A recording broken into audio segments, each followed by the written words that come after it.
길에서 걸을 때 그때가 하나님의 때 내 힘으로 안 될 때 빈손으로 걸을 때 내가 고백해 여호와 이래 주가 일하시네 주가 일하시네 주께 아끼지 않는 자에게 주가 일하시네 주가 일하시네 신뢰하며 걷는 자에게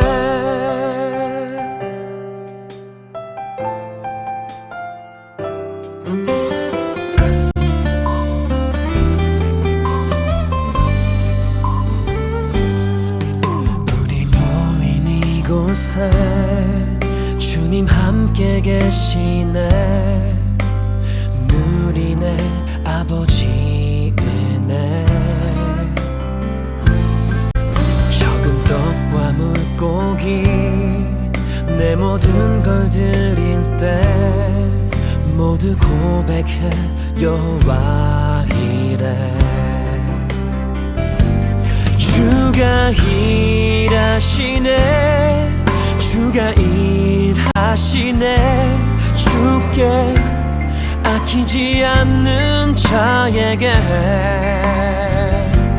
주가 일하시네 주가 일하시네 신뢰하며 걷는 자에게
감사합니다. 2025년 2월 19일 사랑하는 주님의 자녀들에게 주시는 말씀은 여호와를 경외하라. 왕을 세운 후에도 변치 말자입니다. 성경 말씀은 사무엘상 12장 19절에서 20절 말씀입니다. 모든 백성이 사무엘에게 이르되 당신의 종들을 위하여 당신의 하나님 여호와께 기도하여 우리가 죽지 않게 하소서. 우리가 우리의 모든 죄에 왕을 구하는 악을 더하였나이다. 사무엘이 백성에게 이르되 두려워하지 말라. 너희가 과연 이 모든 악을 행하였으나 여호와를 따르는 데에서 돌아서지 말고 오직 너희의 마음을 다하여 여호와를 섬기라. 아멘. 사무엘상 12장 19절에서 20절 말씀입니다. 사랑하는 성도 여러분, 사무엘상 12장은 이스라엘 백성 앞에 선 사무엘 선지자가 자신의 청렴한 사역과 하나님의 구원 역사를 회고합니다. 동시에 백성에게 경고와 권면을 전하는 중요한 말씀입니다. 자, 이 장에서 사무엘은 내가 누구의 소나 나귀를 빼앗은 적 없느냐, 자신의 정직함을 증언하고 과거 하나님께서 모세와 아론 사사들을 통해 이스라엘을 구원하신 그 사건들을 상기시킵니다. 그러나 백성은 하나님 대신 인간 왕을 요구함으로써 하나님의 뜻을 거스르는 죄를 범했습니다. 사무엘은 왕이 세워졌더라도 변치 않는 것은 오직 여호와를 경외하는 이 마음임을 분명히 하며 진정한 복과 평화는 오직 하나님을 신뢰하는 데 있음을 가르칩니다.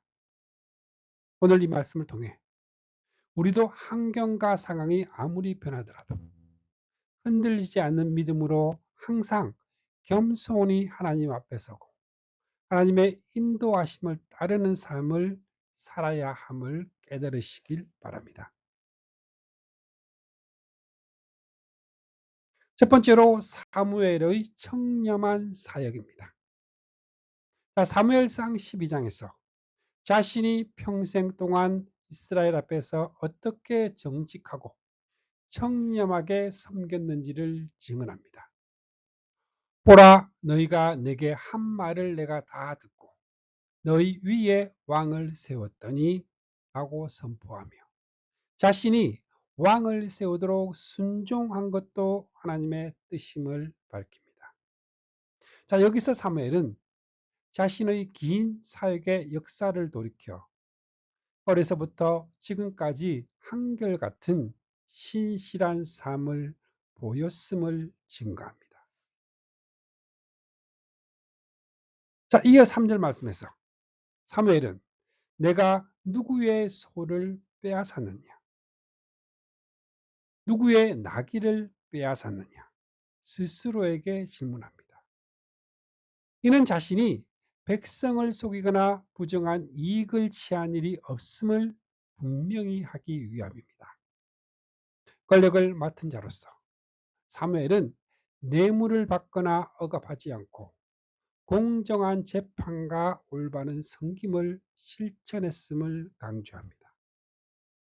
그의 이러한 청렴함은 단순히 개인의 덕목을 넘어 하나님 앞에서의 올바른 자세와 신뢰의 근거임을 보여주고 있습니다.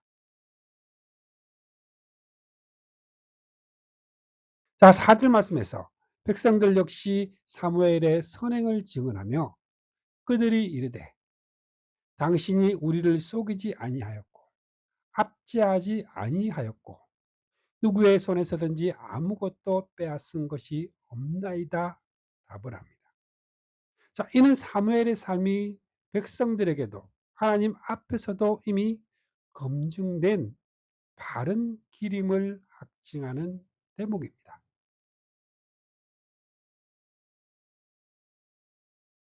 마지막 5절 말씀에서 사무엘은 너희가 내 손에서 아무것도 찾아낸 것이 없음을 여호와께서 너희에게 대하여 증언하시며 그의 기름 부음을 받은 자도 오늘 증언하느니라 말을 함으로써 그의 청렴함을 하나님께서도 증거하신다는 사실을 선포합니다.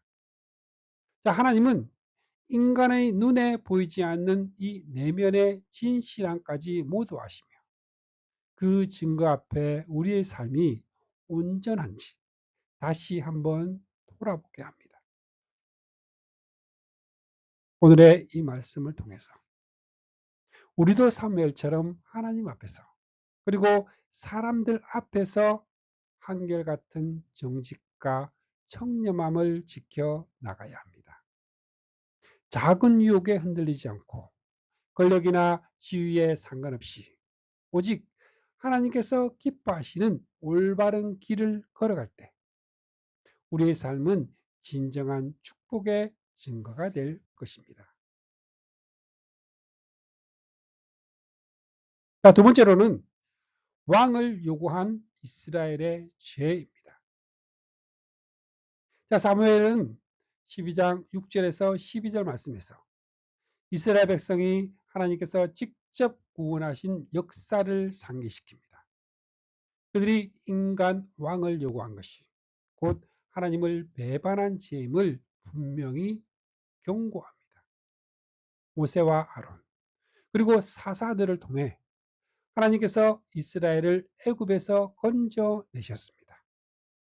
그리고 수많은 위기에서 구원하신 이 역사를 기억해야 함에도 불구하고 백성은 세상의 안정을 바라며 왕을 요구했습니다. 자, 이는 하나님께서 자신들의 참된 왕이심을 잊어버리고 인간적인 안정과 그 권위에 의존하려 한 불신앙의 태도입니다. 자, 사무엘은 여호와께서 너희에게 행하신 구원의 일을 보라. 하나님의 은혜와 능력을 분명히 보여주고 있습니다. 그러나 백성은 자신들이 겪은 어려움 속에서도 하나님을 대신하여 인간 왕에게 의지하려는 이 마음, 그 마음을 버리지 못했습니다. 왕을 요구한 것은 단순한 정치적인 변화가 아니라 하나님께서 직접 다스리던 나라에서 자신들의 불순종과 배신을 상징하는 행위였습니다.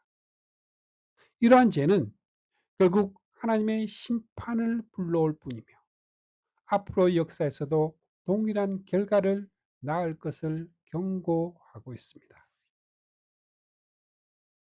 오늘날 우리 또한 이 세상의 제도나 인간적인 리더십에 의존하여 스스로의 안전을 도모하려는 이 유혹에 빠지기 쉽습니다.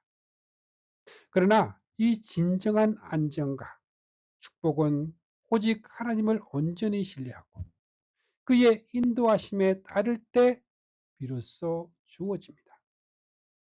우리 각자는 하나님께서 이미 우리 삶 속에서 행하신 이 구원의 역사를 기억하며 어떠한 상황에서도 하나님만을 우리의 참된 왕으로 모시고 경외하는 자세를 가져야 합니다. 이 말씀을 마음에 새기고 매 순간순간 하나님 앞에서 순종하는 믿음의 삶을 살아가기를 다짐을 합시다. 자, 세 번째로는 왕을 세운 후에도 하나님을 경외해야 합니다. 자, 사무엘상 12장 13절에서 18절의 말씀은 왕이 세워진 후에도 하나님을 경외하며 섬기는 이 마음이 얼마나 중요한지를 선포하는 말씀입니다. 사무엘은 14절 말씀에 너희가 여호와를 경외하며 그를 섬기면 그의 목소리를 듣고 여호와의 명령을 기억하지 아니하면 또 너희를 다스리는 왕이 너희의 하나님 여호와를 따르면 좋겠지만은 그렇게 되면 잘 될 것이요 그렇지 않으면 멸망할 것이라 선언하십니다. 이 왕이라는 제도가 들어섰다고 해서 하나님의 주권이 대체되거나 우리의 안전이 보장되는 것이 아님을 분명히 경고합니다. 이 말씀은 당시 이스라엘 백성이 왕을 요구하며 이 세상의 안정을 도모하려 했던 그 마음을 다시 한번 바로 잡으라는 것입니다. 오늘날 우리 역시 많은 제도와 시스템, 인간적인 리더십에 의존하려는 이 유혹에 빠지기 쉽습니다. 그러나 이 사무엘의 경고는 우리에게 하나님만이 참된 왕이시며 우리의 삶과 공동체를 다스리시는 유일한 주인이심을 상기시킵니다. 예를 들어 사회나 조직 내에서 권위자나 제도의 힘에 기대어 스스로를 보호하려 할 때 우리는 잊어서는 안 됩니다. 진정한 안정과 복, 그 복은 오직 하나님을 경외하고 그분의 말씀에 순종할 때 비로소 주어지는 축복임을 기억해야 합니다. 또한 사무엘은 이 말씀을 통해 우리의 환경이나 상황이 어떻게 변하더라도 이 마음의 중심을 잃지 말고 오직 하나님께 의지할 것을 촉구합니다. 자, 왕이 세워졌다고 해서 우리의 믿음이 세상적인 것에 흔들려서는 안 됩니다. 하나님께서는 언제나 우리 곁에서 인도하시며 우리가 그의 뜻에 따를 때에만 참된 평안과 번영을 누리게 하십니다. 우리 각자는 일상의 크고 작은 결정 속에서 하나님을 우선순위에 두고 그의 말씀에 따라 행동함으로써 변화하는 세상 속에서도 흔들리지 않는 이 신앙의 기초를 세워야 합니다. 오늘 이 말씀을 마음에 새기며 우리 삶의 모든 영역에서 하나님을 경외하고 섬기는 삶을 살아가기를 다짐을 합시다. 그리할 때 우리 공동체와 개인 모두 하나님의 축복 속에 평안히 서게 될 것입니다. 네 번째로 하나님의 경고와 은혜입니다. 사무엘은 12장 19절부터 25절까지의 말씀을 통해 이스라엘 백성이 범한 죄에 대해 하나님의 엄중한 경고와 동시에 회개하는 자에게 베푸시는 은혜의 약속을 선포합니다. 자, 이 말씀은 우리에게 하나님 앞에서 죄를 숨길 수 없으며 회개할 때에만 그분의 자비를 경험할 수 있음을 강하게 일깨워주고 있습니다. 자, 먼저 사무엘은 백성에게 너희가 범한 죄가 크다 선언하면서 왕을 요구한 불순종이 단순한 정치적 요청이 아니라 하나님과의 이 관계를 저버린 중대한 죄임을 분명히 합니다. 이스라엘 백성은 오랜 기간 동안 하나님께서 직접 다스리시고 구원의 역사를 행하신 사실을 기억해야 함에도 불구하고 인간적인 안정을 위해 하나님 대신 인간 왕을 요구했습니다. 이는 하나님께서 주신 은혜를 거부하고 세상의 방식에 의존하려는 불신앙의 태도였습니다. 하나님은 이 같은 불순종에 대해 반드시 심판하실 것을 경고하셨습니다. 그러나 여기서 사무엘은 단순히 심판만을 선포하지 않습니다. 23절 말씀에 나는 너희를 위하여 기도하기를 쉬는 죄를 유 앞에 결단코 범하지 아니하고 선하고 의로운 길을 너희에게 가르칠 것인즉 내가 너희를 위하여 기도하리니 이 중보의 기도를 선언합니다. 하나님께서 회개하는 자를 용서하시고 그들에게 새 출발의 기회를 주신다는 은혜의 메시지를 전합니다. 하나님은 그의 백성이 자신의 잘못을 깨닫고 진실로 돌아설 때 엄격한 심판 대신 자비로운 은혜를 베푸시는 분이심을 분명히 하십니다. 이 말씀은 우리에게도 큰 가르침이 됩니다. 자, 우리가 범한 죄와 이 실수를 인정하고 진정한 회개의 마음으로 하나님께 나아갈 때에 그분은 반드시 우리를 회복시키고 새롭게 하실 것입니다. 오늘 우리는 이 말씀을 통해 깨달을 수 있습니다. 우리는 때때로 일상의 편안함이나 세상의 안전을 위해 하나님의 뜻보다 인간적인 선택을 우선시하는 이 유혹에 빠질 때가 있습니다. 그러나 하나님께서는 우리 각자가 그분 앞에 겸손히 자신을 돌아보고 잘못된 길에서 돌이켜 회개하기를 원하십니다. 자, 우리의 삶 속에서 어떤 어려움과 시험이 다가오더라도 하나님께서는 항상 자비와 은혜로 우리를 품어주시며 새롭게 하실 준비가 되어 계십니다. 사무엘상 12장 19절에서 25절의 말씀은 우리에게 하나님 앞에 숨김없는 회개와 순종이 얼마나 중요한지를 가르쳐 주고 있습니다. 하나님은 우리에게 경고를 하시지만 동시에 용서와 회복의 기회를 주시는 은혜로운 주님이십니다. 오늘 이 말씀을 마음에 새기고 우리가 범한 죄를 인정하며 진정으로 회개하는 삶을 살아갈 때 하나님께서는 우리 각자에게 새로운 시작과 축복을 주실 것입니다. 이제 말씀을 마무리하겠습니다. 사무엘상 12장은 하나님의 공의와 은혜가 동시에 드러나는 말씀입니다. 사무엘은 평생 청렴하게 섬기며 하나님의 뜻을 따라 살아온 자신을 증거하고 이스라엘 백성이 왕을 요구한 이 불순종을 지적합니다.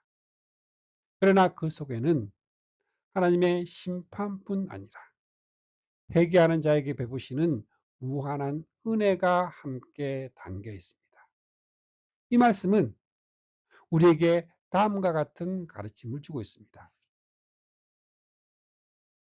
하나님은 언제나 공의로우시며 죄를 감추지 않으십니다. 이 백성이 범한 죄는 드러나며 심판을 받을 수밖에 없음을 분명히 하십니다. 하나님은 사랑이 많으셔서 회개하는 자에게는 용서와 새 출발의 기회를 주십니다. 우리의 죄를 깨닫고 진심으로 돌아서는 순간 하나님은 그 은혜로 우리를 회복시키십니다.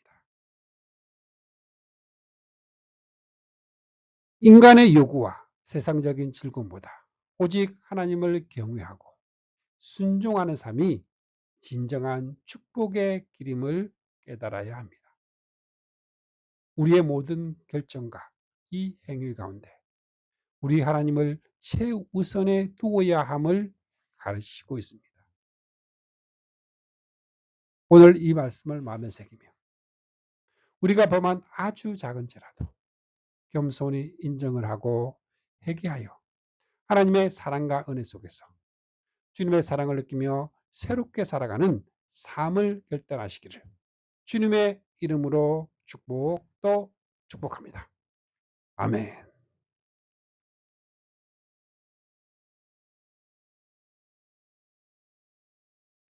말씀을 통해 주님의 사랑을 느끼며 주님의 은혜의 축복을 받는 기도의 시간입니다.